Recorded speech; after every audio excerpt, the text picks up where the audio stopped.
और चलिए आगे बढ़ते हैं। पेपर लीक वो शब्द जिसने पिछले कुछ सालों में लाखों छात्रों के सपनों पर सवाल खड़े किए। कभी भर्ती परीक्षा, कभी प्रतियोगी परीक्षा, हर बार पेपर लीक ने मेहनत करने वाले युवाओं का भरोसा तोड़ा और अब इसी पर सरकार संसद में बड़ा कदम उठाने जा रही है। आज लोकसभा में सार्वजनिक परीक्षा अनुचित साधनों की रोकथाम संशोधन विधेयक 2026 पेश किया जाएगा। केंद्रीय मंत्री जितेंद्र सिंह ये बिल सदन में रखेंगे। प्रस्तावित संशोधन के तहत पेपर लीक के दोषियों के लिए सजा और जुर्माने में भारी बढ़ोतरी की जाएगी। फास्ट ट्रैक कोर्ट में सुनवाई का प्रावधान होगा और 3 महीने के भीतर मामलों के निपटारे जैसे प्रावधान भी किए गए हैं। तो संगठित पेपर लीक माफिया पर 10 करोड़ रुपए तक का जुर्माना और 10 साल तक की जेल का प्रावधान भी प्रस्तावित है। इस बिल पर संसद में करीब 8 से 10 घंटे चर्चा होने की संभावना है। सरकार की ओर से बांसुरी स्वराज, तेजस्वी सूर्या, श्रीकांत शिंदे, अनुप्रिया पटेल समेत कई युवा सांसद अपनी बात रखेंगे। इसके साथ ही परीक्षा प्रणाली में सुधार के लिए नंदन नीलकेणी की अध्यक्षता में बनी हाई पावर टास्क फोर्स भी अपने सुझावों पर काम कर रही है। और अब देखना होगा कि ये सख्त कानून पेपर लीक माफिया पर कितना प्रभावी साबित होता है और क्या इससे देश के करोड़ों छात्रों का परीक्षा प्रणाली पर भरोसा और मजबूत हो पाएगा। तो पेपर लीक पर आज संसद में पेश होगा बिल। ये बड़ी खबर पेपर लीक से जुड़ी हुई, जहां पर संसद में आज इसको लेकर बिल पेश होना है। केंद्रीय मंत्री जितेंद्र सिंह पेश करेंगे बिल। सरकार की ओर से युवा सांसद करेंगे चर्चा। बांसुरी स्वराज, तेजस्वी सूर्या चर्चा करेंगे। श्रीकांत शिंदे, सयोनी घोष भी चर्चा में शामिल होंगी। तो बड़ी खबर, सरकार की ओर से युवा सांसद चर्चा करेंगे। आज नीट को लेकर ये बिल पेश होना है। पेपर लीक पर आज संसद में पेश होगा बिल, जिसमें और कड़े नियम बनाए जाएंगे। यानी कि अगर कोई पेपर लीक होता है उसके बाद सजा का प्रावधान क्या रहेगा, फास्ट ट्रैक कोर्ट में किस तरह से सुनवाई होगी और उसके बाद दोषियों पर कड़ी से कड़ी सजा का क्या प्रावधान होगा, इसी को लेकर यह संशोधन बिल पेश किया जा रहा है। तो आपको बता दें बिल पर सरकार की तैयारी क्या है वो भी हम समझने की कोशिश करते हैं। पेपर लीक पर नए कानून पर 8 से 10 घंटे तक चर्चा होगी और नए शिक्षा मंत्री प्रहलाद जोशी आज प्रश्नकाल में रहेंगे। बांसुरी स्वराज, तेजस्वी सूर्या, सयोनी घोष चर्चा करेंगी। तो श्रीकांत शिंदे, अनुप्रिया पटेल, अरुण भारती चर्चा करेंगे। सरकार की ओर से ज्यादातर युवा सांसद इस चर्चा में भाग लेंगे। तो बिल पर चर्चा की जाएगी, किस तरह से और ज्यादा लीक प्रूफ एग्जाम किए जाए, किस तरह से संशोधन किया जाए, इसको लेकर चर्चा होगी। तो पेपर लीक पर कठोर कानून बनाए जाएंगे। मौजूदा कानून को समझने की कोशिश करते हैं और ऐसे में समझेंगे 10 लाख रुपए का जुर्माना अभी है और जो संशोधित कानून होगा उसमें 10 करोड़ का जुर्माना यहाँ पर कर दिया गया है। संगठित माफिया को 5 से 10 साल की सजा मिलती है। फास्ट ट्रैक कोर्ट में दोषी व्यक्ति को 3 से 5 साल जेल, तो 10 साल की जेल और ऐसे में गैर जमानती अपराध भी ये कहा जाता है तो 1 करोड़ रुपए तक जुर्माना है मौजूदा कानून में। और संशोधित नया कानून है जिसमें कि 10 करोड़ रुपए का जुर्माना होगा। फास्ट ट्रैक कोर्ट में यहाँ पर सुनवाई की जाएगी, जबकि अभी 5 से 10 साल की सजा का प्रावधान है। तो संशोधित नए कानून में 10 साल की जेल है। अभी अगर हम बात करें तो 3 से 5 साल की जेल होती है। गैर जमानती अपराध होता है। त्वरित न्याय प्रणाली इसमें जो की जा रही है वो कहीं ना कहीं इस बिल को और ज्यादा मजबूती देगी, जिसके चलते जो लोग पेपर लीक में शामिल होते हैं उनके लिए एक तो जुर्माना बहुत ज्यादा हो जाएगा, दूसरा ये कि उनकी सजा को बढ़ाया गया है, तीसरा ये कि फास्ट ट्रैक तरीके से इस मामले में सुनवाई होगी तो जल्द से जल्द कार्रवाई होगी। पहले देखते थे कि काफी लंबित मामले पड़े रहते थे और ऐसे में समय बहुत ज्यादा जाता था, लेकिन फास्ट ट्रैक की वजह से अब देखेंगे कि किसी भी तरह से लंबित मामला नहीं होगा, जल्द से जल्द कार्रवाई होगी, सुनवाई होगी, सजा दी जाएगी और एक बड़ा जुर्माना भी इनसे वसूला जाएगा। तो ये संशोधन बिल आज सदन में पेश किया जा रहा है, इस पर चर्चा की जाएगी। ज्यादातर युवा सांसद इसमें शामिल होंगे और कुल मिलाकर क्या कुछ खामियां पुराने बिल में रही है उसको देखते हुए अब नए तरीके से इस बिल को पेश किया जाएगा। हमारे साथ मेहमानों का खास पैनल जुड़ चुका है। हमारे साथ रामकुमार पाल जी जुड़ गए, नेता बीजेपी के, डॉक्टर निखिल खत्री जी जुड़े हैं, सपा प्रवक्ता मृगेंद्र चौधरी जी जुड़े हैं, राजनीतिक विश्लेषक हैं। आप सभी का बहुत बहुत स्वागत है इंडिया डेली पर। और सबसे पहले रुक कर लेते हैं रामकुमार पाल जी का। रामकुमार जी, आज ये बिल पेश होना है, क्या लग रहा है, क्या इसमें हम पहले से बेहतर इस बिल को पाएंगे? और जब संशोधन बिल पेश किया जा रहा है तो क्या पहले के मुकाबले ये और ज्यादा लीक प्रूफ हो सकता है? यानी कुल मिलाकर पहले जिस तरह से एग्जाम लीक होते थे उससे फुल प्रूफ इस बिल के माध्यम से बनाया जा सकता है। नमस्कार सभी पैनलिस्ट को और आपके श्रोताओं को। देखो गीतू जी, ऐसा है कि बिल तो 2024 में ही पास हुआ था, उस वक्त विपक्ष ने साथ नहीं दिया। एक और मौका विपक्ष को आया है कि जितनी उनके पास स्मरण शक्ति है, जी। जितना ये मजबूत बिल बनवा पाए, ये देश को सहयोग होगा, किसी पार्टी को तो सहयोग नहीं रामकुमार जी, होगा। पहले विपक्ष ने लेकिन सहयोग क्यों नहीं किया था? 2024 में सहयोग नहीं किया था, लेकिन अब का माहौल बदल गया है। अब का ये जेनजी ने जिनको भी सिखाया है, सबको सिखाया, हमको भी सिखाया है। तो लेकिन कांग्रेस शायद अपनी वो पुरानी लत छोड़ना नहीं चाहती है। कांग्रेस ने केरल से रेजोल्यूशन पास करके लाया है इसको किसी न किसी ने गतिरोध करने का। तो ये देश भावना नहीं है। हमारे भी 21-22 राज्यों में सरकार है, रेजोल्यूशन पास हो सकता है, ठीक लेकिन है। देश हित की जहां बात होती है वहां देश हित की बात करना चाहिए। इस तरह से रेजोल्यूशन लाना, अवरोध पैदा करना, ये सब ठीक नहीं है। जो देश के लिए बहुत ठीक है, सारे यानी अभी आप बिल्स चाहते पड़े हैं, हैं कि इसमें लेकिन विपक्ष का सहयोग मिले, अगर कोई और संशोधन को लेकर वो अपनी राय रखना चाहते हैं तो रख सकते हैं। डॉक्टर निखिल खत्री जी भी हमारे साथ जुड़े हुए हैं, सपा के प्रवक्ता है। निखिल जी, आपसे हम समझना चाहेंगे ये जो बिल पेश हो रहा है, आप इसे क्या सही मान रहे हैं? किस तरह से इस बिल को देखते हैं? साथ ही क्या लग रहा है, कुछ और संशोधन भी इसमें होना चाहिए? सबसे पहले गीतू जी, हम तो बहुत खुश हैं कि कम से कम सरकार ने इस मुद्दे को देखा तो सही। और जहां पर सरकार के लोग और सरकार बोलती थी कि हमारी सरकार में इस्तीफे नहीं होते, हम तो एक बात कह देना चाह रहे हैं कि झुकती है दुनिया, झुकाने वाला चाहिए। और कहीं ना कहीं अगर आप अपनी ये बात जोड़ रहे हैं तो इन आंकड़ों पर भी बोल देना चाहिए कि अगर आज लाइन लगा देना। सरकार एंटी पेपर लीक बिल लेकर आ रही है तो 2024 में इसी महीने में हमारे माननीय प्रधानमंत्री जी ने संसद में क्या बोला था कि हम, हाँ, कि हमारे बहुत कड़े कानून है पेपर लीक के खिलाफ, और ये कानून सभी चालू सुचारू रूप से चल रहे हैं और कोई पेपर लीक नहीं होगा। तो 2024 में तो मोदी जी ये बोलते थे, तो 2 साल में उनके कानून का क्या रहा। और अगर आप बात करें 2024 का जो नीट पेपर का जो मेन एक्यूज था, जो जो मेन मुख्य आरोपी था, उसको आज छोड़ दिया गया है। बताइए, उसके खिलाफ कोई सबूत ही नहीं मिला है। तो मतलब कि क्या ये मजाक चल रहा है, हम तो समझ नहीं पा रहे हैं। जो मेन अक्यूज था सौरव नाम का, तो उससे छोड़ दिया गया है। तो इनको साफ तौर पर हम सभी बात को लेकर एक बात कह देना चाह रहे हैं कि भारतीय जनता पार्टी की हर नीति पहले, भारतीय जनता पार्टी सिर्फ और सिर्फ ऐसी चीजें लेकर आती है जिससे जनता को बरगलाया जाए। और हम तो ये नहीं समझ पा रहे हैं कि जब आपके राज्य में जब नीट के पेपरों के और पेपरों के जब मुख्य आरोपितों को छोड़ा जा रहा है, उनके खिलाफ कोई सबूत नहीं पाया जा रहा, तो आप क्या मिसाल कायम करवाना चाह रहे हैं? पर ये तो मात्र जनता को बरगलाना चाह रहे हैं। फास्ट ट्रैक कोर्ट लेकर आएंगे, पर इन्हें एक बात तो पता होनी चाहिए, फास्ट ट्रैक कोर्टों में आज तक कितने केसेस पेंडिंग है, उनमें भी इतनी जल्दी सुनवाई नहीं होती है। और कम से कम अगर सरकार एक कदम उठा रही तो सरकार को उस चीज के लिए भी माफी मांगनी चाहिए। जो 20 जुलाई को मैं भी उस लाठीचार्ज में था, बर्बरता पूर्वक भारतीय जनता पार्टी ने जो लाठीचार्ज करवाई थी, बच्चों के सर पड़वाए थे, जो हमारी छात्राओं थी उनके साथ गलत हरकतें करवाई थी, तो उसके लिए भी भारतीय जनता पार्टी को माफी मांगनी चाहिए। हमारे देश के प्रधानमंत्री जी को, हमारे देश के एफएम को माफी मांगनी चाहिए संसद में आज की हमने छात्रों पर ऐसा बर्बरता पूर्वक कृत्य करवाया था। हम उसके लिए माफी मांगते हैं, देश के लिए माफी मांगते हैं, ये बात भी आज होनी चाहिए। और जहां पर आप नीट के ऊपर आ रहे हैं, तो अभी उत्तराखंड में 2-3 दिन पहले ही 2 पेपर लीक हो गए। बताइए, ये इनकी सरकार है। अभी नीट का मामला तो सरकार देख ही नहीं पा रही थी कि उत्तराखंड में भी 2 पेपर लीक हो गए हैं। तो इनके राज्य में रोज पेपर लीक होते हैं क्योंकि इनके पास ऐसे कोई विजन ही जी, नहीं है जिससे ये ठीक है, हर लेकिन कुछ कार्य सुचारू रूप संशोधन से आप करवा दे। चाहते हैं। ये देखिए, पेपर लीक हो गए हैं, अब उसके बाद सरकार अब इसको लेकर बिल भी लेकर आ रही है, लेकिन फिर वही बात आ जाती, माफी मांगे, ये सब करें।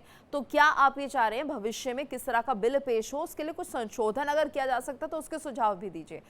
इस वक्त एक बड़ी खबर आ रही है, आप सभी हमारे साथ बने रहिएगा। परीक्षा प्रणाली में सुधार के लिए टास्क फोर्स का गठन, ये बड़ी खबर। परीक्षा प्रणाली में अब सुधार के लिए टास्क फोर्स का गठन किया जा रहा है। नंदन नीलकेणी के नेतृत्व में हाई पावर टास्क फोर्स बनी है।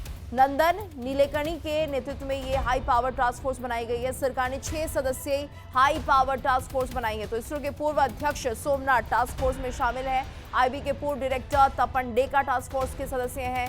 आईआईटी मद्रास के डायरेक्टर भी कामकोटी भी टास्क में शामिल है। तो ऐसे में ये माना जाए कि पूर्व शिक्षा सचिव अनीता करवाल टास्क फोर्स में शामिल ये नाम है जो कि इस टास्क फोर्स का हिस्सा बनेंगे, जिसमें कि लॉजिस्टिक एक्सपर्ट अमृत लाल मीना का नाम भी सामने आ रहा है। हमारे साथ तमाम मेहमान जुड़े हुए हैं। मृगेन जी का रुख कर लेते हैं। मृगेन जी, देखिए जिस तरह से अब संसद में ये बिल पेश किया जाएगा, संशोधन बिल होगा और ज्यादा इसे मजबूती के साथ पेश किया जाएगा, पहले क्या कमियां थी और अब क्या लग रहा है कि अब जिस तरह से संशोधित किए गए हैं प्रस्ताव, उनके साथ एड ऑन करके क्या इस बिल को और मजबूती के साथ बनाया जा सकता है?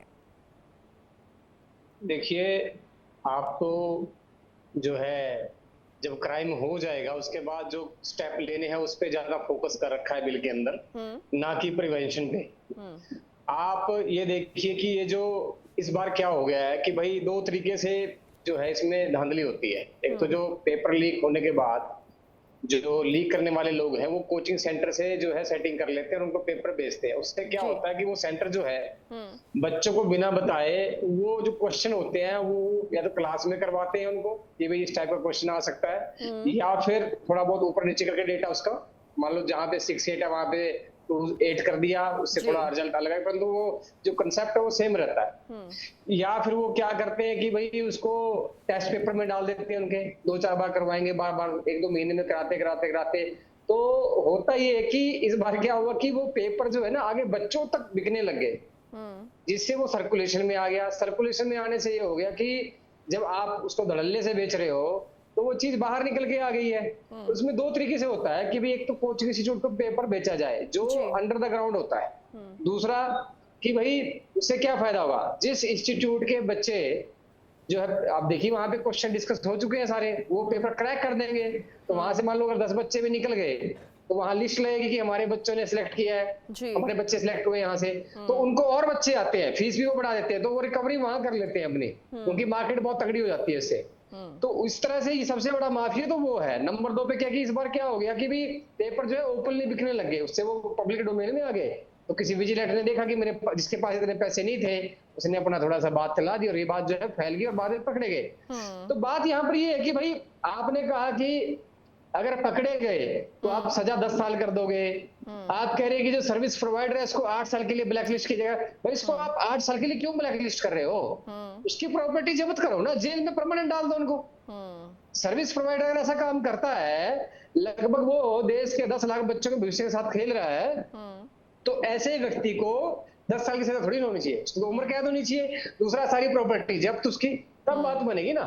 10 साल से क्या होता है, 10 करोड़ रुपए कुछ भी नहीं है लोगों के लिए, ये फिर रिकवरी कर लेंगे, 10 करोड़ से कुछ नहीं होने वाला है। दूसरी बात, अब ये कह रहे हैं कि भाई सजा दे देंगे हम, ठीक है सजा दे रहे हैं, 10 साल की सजा दे रहे हैं, जुर्माना लगा रहे हैं, भाई उसको रोकने के लिए आप क्या कड़े कदम उठा रहे हैं? यूपीएससी का पेपर बहुत कम लीक होता है, यूनियन पब्लिक सर्विस कमीशन का, ठीक है, तो आप उनसे थोड़ा उनकी जो है वहां पे जो कमेटी देखती है उससे आप थोड़ा एडवाइस लीजिए कि आप कैसे करते हो, क्या है।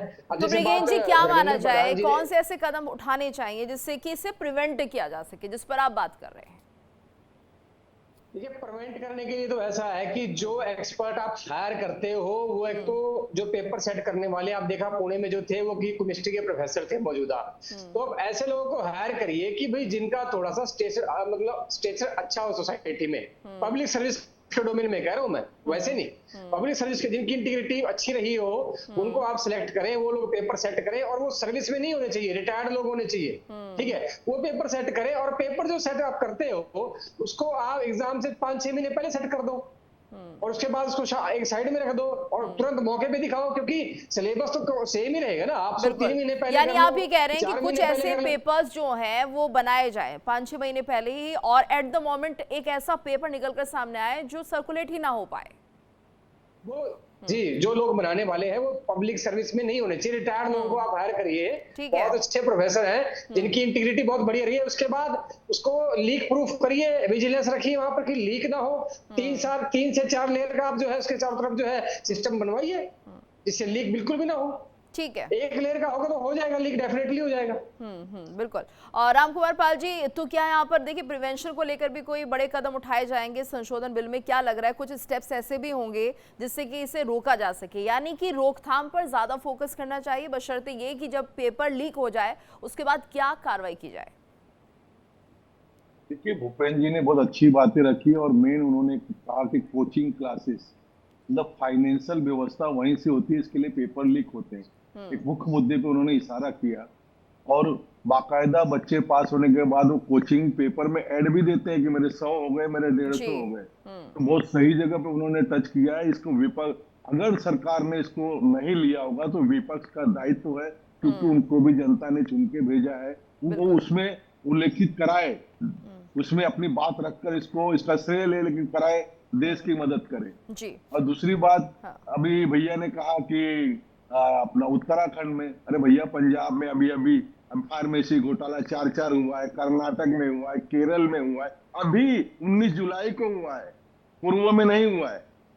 तो ये, और यूपीएससी में घोटाले 2011-2015 में हुए थे, उसी सबको लेते हुए इतनी बड़ी टास्क कमेटी बिठाई है, और इसमें एक से एक नामचीन लोग हैं, अपने क्षेत्रों में कार्य किए हैं।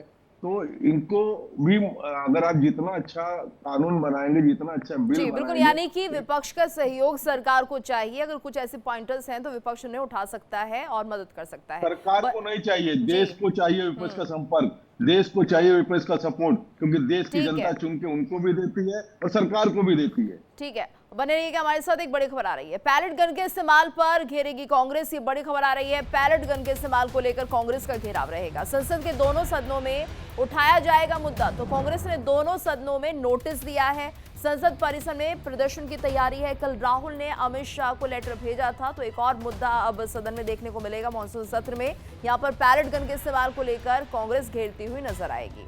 तो ये भी एक बड़ा मुद्दा रहने वाला है, चर्चा जिस पर हो सकती है। देखना होगा किस तरीके से कांग्रेस इस मुद्दे को उठाती है। और हमारे साथ मेहमानों का तमाम पैनल जुड़ा हुआ है। नीट में जिस तरह से धांधली हुई और जिस तरह से लीक हुआ ये पेपर, इसको लेकर अब नया बिल पेश किया जा रहा है, संशोधित बिल ये बताया जा रहा है, और ऐसे में इसी को लेकर चर्चा भी होगी। हमारे साथ डॉक्टर निखिल भी जुड़े हैं। डॉक्टर निखिल, आपसे भी समझना चाहेंगे, विपक्ष एक बड़ी भूमिका रहती है, और ऐसे में कुछ अगर संशोधन विपक्ष की तरफ से भी आए तो बहुत अच्छा होगा, क्योंकि यहाँ पर जिस तरह से अभी मृगेन जी ने भी कहा कि प्रिवेंशन को लेकर भी कुछ कदम बढ़ाए जाने चाहिए, उठाए जाने चाहिए, और ऐसे में कुछ पॉइंट्स इस बिल में ऐड किए जाने चाहिए।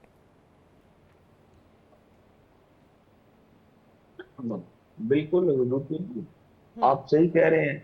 अगर संशोधन होगा तो कम से कम विपक्ष की भी सुननी चाहिए। पर अगर बात इस समय, अगर हम सटीक बात करेंगे, तो भारतीय जनता पार्टी सत्ता एक ऐसी सत्ता हो चुकी है जो विपक्ष की सुनती ही नहीं, तो विपक्ष को कैद कुछ करने की पॉइंटर्स सोचती है। हैं क्या विपक्ष के पास? क्या किसी तरह की तैयारी, कोई ब्लूप्रिंट की देखिए इसे ऐसे रोका जा सकता है, इसको लेकर भी कुछ आइडियाज हैं क्या? विपक्ष के बाद तो नहीं, विपक्ष के पास तो सबसे बड़ा पॉइंटर तो मैं अभी आपको बता दूंगा कि जो 20 जुलाई को जो बर्बरतापुर लाठीचार्ज हुई थी, कम से कम उस पर सरकार अपने अकाउंटेबिलिटी ली। और दूसरी बात, ऐसे सख्त कानून बनाया जाए जिसके मतलब कोई पेपर लीक करने को सोचे भी नहीं। और बार बार क्यों सरकार जो पेपर लीक होते हैं उनके आरोपितों को बचाने में सबसे आगे मिलती है? सरकार कम से कम ये तो सुनिश्चित करे कि किस किसने पेपर लीक किया और सभी आरोपियों को पकड़े। और सबसे बड़ा पॉइंटर तो ये हो सकता है कि अब जो आगे से जो पेपर होगा, पेपर की प्रणाली होगी, उसमें कोई भी राजनीतिक लोग उसमें नहीं जुड़ा होना चाहिए। एक बहुत सुचारू रूप से पेपर की होनी चाहिए, और ये हाथों से कुछ नहीं होगा। ठीक है, आप जो पेपर लीक चलिए करवाते हो रामकुमार ना, जी भी जब आप सुनते हैं ऐसे क्या हाथ कह करते रहे हो, हैं, फिर आपका एक बार फिर से रुक करेंगे। रामकुमार जी, रामकुमार जी क्या कहना चाह रहे हैं, अनुरोध है, बोलिए। इनसे मेरा अनुरोध है कि आप सदन के अंदर अपना दायित्व कैसे निभाओगे। ये आरोप लगाने की बात, तो हमारे पास भी बहुत सारे आरोप है। 1994 में मुलायम जी ने पेपर लीक बिल पास नहीं होने दिया था। अपने आदरणीय मुख्यमंत्री अखिलेश जी ने कहा था कि मैं खुद नकल की, नकल तो आम बात है। इस तरह की आप बात करते, आज बात हो रही है सदन के अंदर, आप देश को क्या सहयोग करोगे, देश के बच्चों को क्या सहयोग करोगे? खाली विक्टिम कार्ड खेलना बंद करो। आज मौका है सदन के अंदर, झूठे लोग नहीं करना है, हिम्मत नहीं है। अरे आपकी कितनी हिम्मत, आपके रोने से ही मालूम पड़ा। ये रोना कर उनके नाम पर आप, अरे सदन में आप करिए, अपनी बात को रखिए। जिस जनता ने आपको वोट दिया उसका दायित्व निभाइए। अपने जो 37 सांसद चुन के आए हैं, बिल्कुल बने रहिएगा हमारे साथ। एक बड़ी खबर आ रही है दिल्ली में पैलेट गन फायरिंग पर, सूत्रों से बड़ी खबर, ये बड़ी जानकारी सामने आ रही है। आरएएफ जवान ने पैलेट गन से फायर किया था, सूत्रों के हवाले से खबर। 20 जुलाई को कनॉट प्लेस में पैलेट गन चली, सीआरपीएफ की टीम डिटेल इकट्ठा कर रही है। सूत्रों के हवाले से जानकारी सामने आ रही है यहाँ पर दिल्ली में पैलेट गन फायरिंग पर सूत्रों से मिली ये जानकारी कि आरएएफ जवान ने पैलेट गन से फायर किया था। 20 जून को कैनॉट प्लेस में पैलेट गन चलाई गई थी। सीआरपीएफ की टीम डिटेल इकट्ठा कर रही है और जानकारी साझा कर रही है कि आखिर क्या कुछ यहां पर इस्तेमाल की जो खबर सामने आ रही है वो सही है नहीं है, लेकिन हाँ कुछ हिसाब से अगर सूत्रों की माने तो दिल्ली में पैलेट गन फायरिंग पर सूत्रों के हवाले से जानकारी आई कि आरएएफ जवान ने पैलेट गन का इस्तेमाल किया था, उससे फायर किया गया था। तो 20 जुलाई को कैनॉट प्लेस में पैलेट गन चली थी। सीआरपीएफ की टीम अभी फिलहाल डिटेल एकत्रित कर रही है।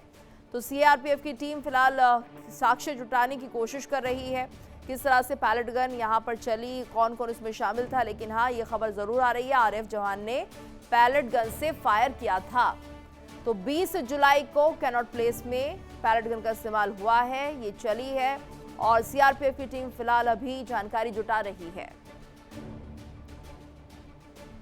तो देखिए अभी एक नया मामला और सामने आ रहा है, हालांकि इसको लेकर भी विपक्ष सरकार को घेरता हुआ नजर आएगा। मृगेन जी, यहाँ पर बहुत सारे सवाल अब उठने लगे हैं क्योंकि देखिए इस तरह की खबरें भी सामने आई रही हैं, लेकिन जो हालात बने वो कैसे बने इस पर भी गौर करना चाहिए क्योंकि ये आज का मामला नहीं है। काफी लंबे समय से, कितने वर्षों से पेपर लीक के मामले सामने आते हैं, लेकिन आज तक किसी भी तरह से इसको लीक प्रूफ नहीं बनाया जा सका। देखिए, मैंने ऐसे आपको बताया है, ये तो छोटा सा मसला है कि जो लोगों ने पैसे लिए हैं, थोड़े बहुत कुछ लाखों में लिए हैं। असली मसला तो जो नेक्सस चलता है वो कोचिंग इंस्टीट्यूट के साथ, वो अरबों करोड़ रुपए बनाते हैं वहां पर। एक एक इंस्टीट्यूट जो है उसका टर्नओवर साल का हजार करोड़ रुपए, 2-2 हजार करोड़ रुपए। तो ये एक बड़ा नेक्सस है मृगेन जी, जिससे ब्रेक कर पाना मुश्किल हो रहा है। मैं एक इंस्टीट्यूट की बात कर रहा हूँ कि एक सिंगल इंस्टीट्यूट का जो है टर्नओवर लगभग 1000-2000 करोड़ होता है और ऐसे तो बहुत है मार्केट में। तो इतने बड़े लेवल पे इसमें जो है धांधली होती है। और दूसरी बात ये है कि भाई आपका जो स्टाफ है, जो एजेंसी आपकी है, जो टेस्ट को पेपर सेट करवाती है, जो उसको करने, वहीं पर ही प्रॉब्लम है, वहीं से तो पेपर लीक हो रहा है। तो वहां का नेक्सस है ऊपर तक, वहां तक तो बहुत ज्यादा पैसा, क्योंकि जैसे ही जिस इंस्टीट्यूट के अगर 20-50 बच्चे निकल गए ना तो बड़े बड़े बैनर लगते हैं, ठीक है, ये रैंक आ गया और वो एड चलती है फिर टीवी के ऊपर। उसके एब्स में जो है लाखों बच्चे वहां पर पहुंच जाते हैं और पैसे देते हैं और इस तरह से ये सिस्टम चलता है। तो दिक्कत कहाँ पे है? दिक्कत है कि नेक्सस तोड़ा जाए। दूसरी बात, और जो एजेंसी है उसमें ओवरहोल करना पड़ेगा आपको। देखिए, अगर मान लीजिए आपने पेपर सेट भी करवाया किसी एक्सपर्ट से, तो आप उसे पेपर मत सेट करवाइए। एजेंसी क्या कर सकती है, उस टॉपिक पे उससे आप 500 क्वेश्चन ले लीजिए, उसमें से आपने जोड़ से डाले, वो पेपर सेटर को भी नहीं पता होगा कि आप क्या डाल रहे हो। पेपर से पता नहीं पहले आप, यानी आप कह रहे हैं रैंडमली क्वेश्चन सिलेक्ट किए जाने चाहिए, एक बल्क होना चाहिए क्वेश्चंस का और उसके बाद किसी भी क्वेश्चन को दे देना चाहिए। बने रहेगा। एक और बड़ी खबर आ रही है, परीक्षा सुधारों पर पीएम का बड़ा ऐलान। ये बड़ी जानकारी सामने आ रही है। प्रधानमंत्री मोदी ने बड़ा ऐलान कर दिया। परीक्षा सुधारों को लेकर छात्रों के भविष्य के लिए लगातार कड़े कदम उठाए जा रहे हैं। तो परीक्षाओं में रिफॉर्म के लिए बड़ा कदम, फास्ट ट्रैक कोर्ट में पेपर लीक मामलों की सुनवाई होगी। पेपर लीक पर कठोर कानून बनाने जा रहे हैं, प्रधानमंत्री मोदी का कहना है। उन्होंने कहा कि हमने फास्ट ट्रैक कोर्ट भी बना दिया है, यानी जल्द से जल्द इस पूरे मामले पर सुनवाई भी की जा सकती है। क्या कुछ कहा है, सुनाते हैं आपको। मैं जानता हूं कि पेपर लीक एक कोई मामूली विषय नहीं है। लाखों विद्यार्थी और उनके अभिभावकों के लिए बहुत ही पीड़ादायक है। मैंने आज फास्ट ट्रैक कोर्ट के लिए विभागों को निर्देश दिए थे। आज विभागों ने लगातार मेहनत करके देर रात मुझे मुसद्दा भी दे दिया। फास्ट ट्रैक कोर्ट और कठोर सजा के प्रावधान के साथ का ये मुसद्दा कल कैबिनेट में चर्चा होगी। कैबिनेट के साथियों के सुझाव के बाद उसका अंतिम रूप दिया जाएगा और सोमवार से संसद का दूसरा सप्ताह शुरू हो रहा है। तब जल्द से जल्द उस बिल को सदन में पारित कराने का प्रयास किया जाएगा। Thank you friends. कल देर रात आपसे मिलने का मौका मिल गया। मेरे जो वीडियो पोस्ट किया था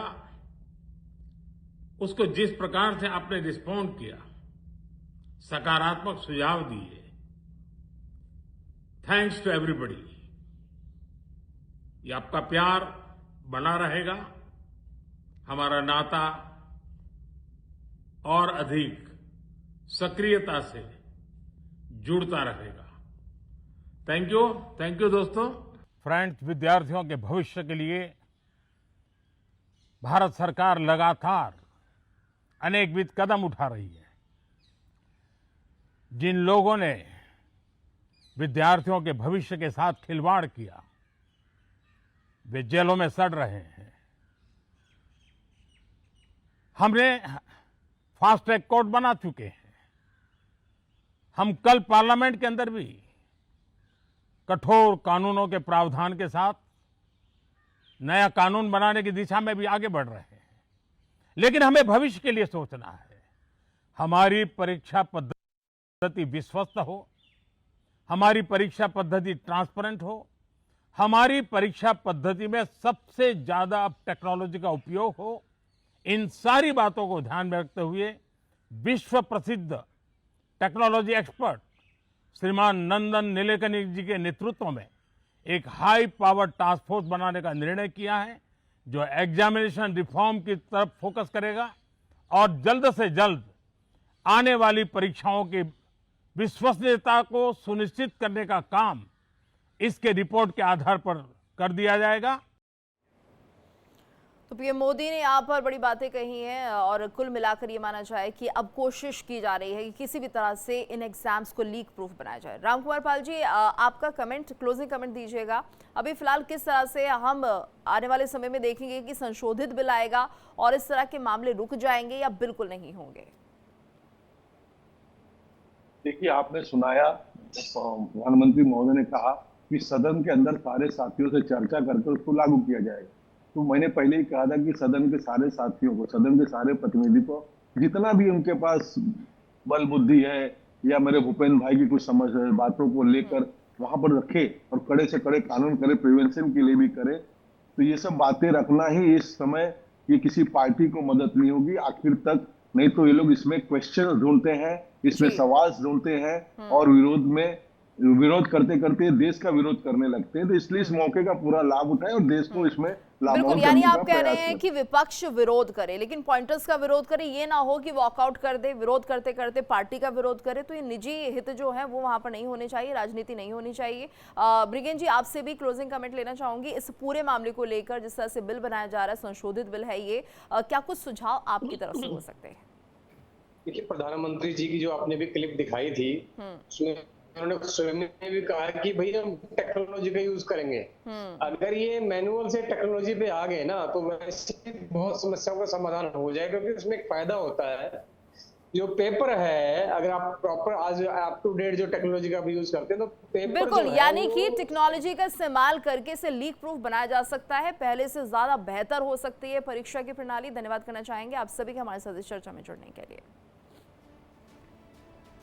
और इसी के साथ ही वक्त चले एक छोटे से ब्रेक के बाद खबरों का सिलसिला लगातार जारी है। देखिए इंडिया डेली 24/7 अब आपके स्मार्ट टीवी पर। इंडिया डेली मौजूद है सभी डिजिटल प्लेटफॉर्म पर लाइव और लगातार। इंडिया डेली 24/7 हर दिन राष्ट्र को समर्पित।